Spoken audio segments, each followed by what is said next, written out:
I'd like you to close your eyes. Now imagine that you're sitting on a beach with your toes in the soft sand and you're looking out across the crystal clear aquamarine colored water. Now switch scenes and you're hiking through a river and you're climbing up big rocks and you're splashing in cascading waterfalls. Now switch scenes one more time. You're exploring castle ruins that are centuries old, sitting atop a cliff overlooking a modern city while your hands are skimming the stone walls that were built over 500 years ago. Open your eyes. Would you believe me if I told you that you could find all of these places on one tiny island within a 5-mile radius? This is just one facet of the diversity that can be found in Okinawa. When I moved here just over a year ago, I immediately fell in love with the place. And so today I would like to share with you about my home. I'm going to tell you about its scenic diversity, its cultural diversity, and its food diversity.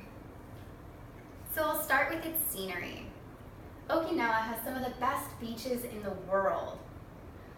According to USA Today, Okinawa is widely considered a favorite vacation destination for local Japanese and international visitors alike.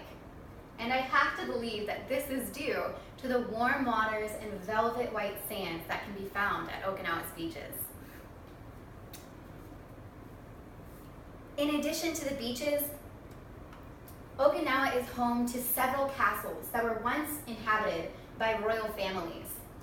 According to CNN Travel, Okinawa's hefty supply of castle ruins are at least 100 years older than their mainland Japan counterparts. Yet despite its age, they are still intact and visited today.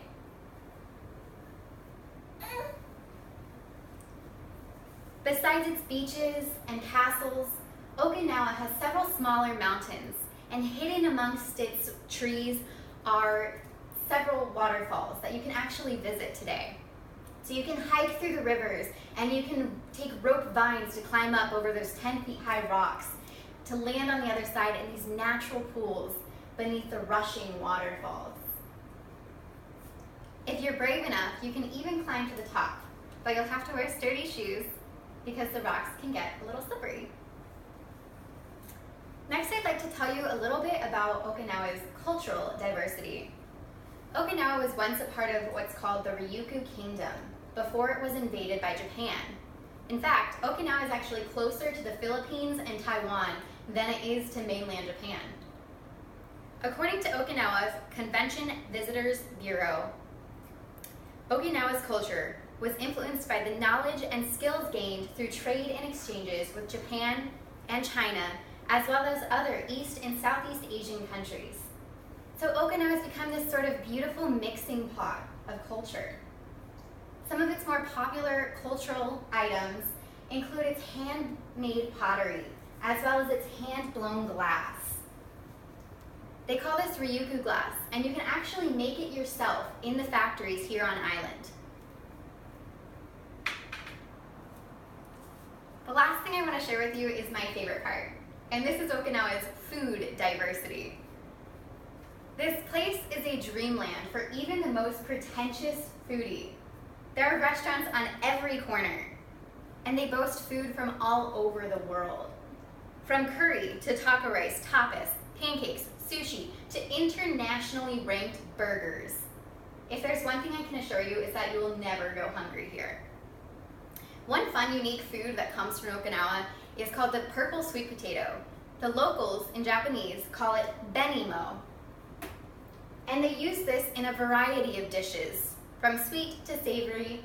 They even use benimo in their ice cream. Today I shared with you about the scenery, the culture, and the variations in food. And after having personally moved over 13 times in my life, seeing almost in every environment that there is, I can confidently say that Okinawa is one of my favorite places in the entire world. And this is due in large part to its diversity. Because after all, how could I possibly be bored in a place like this?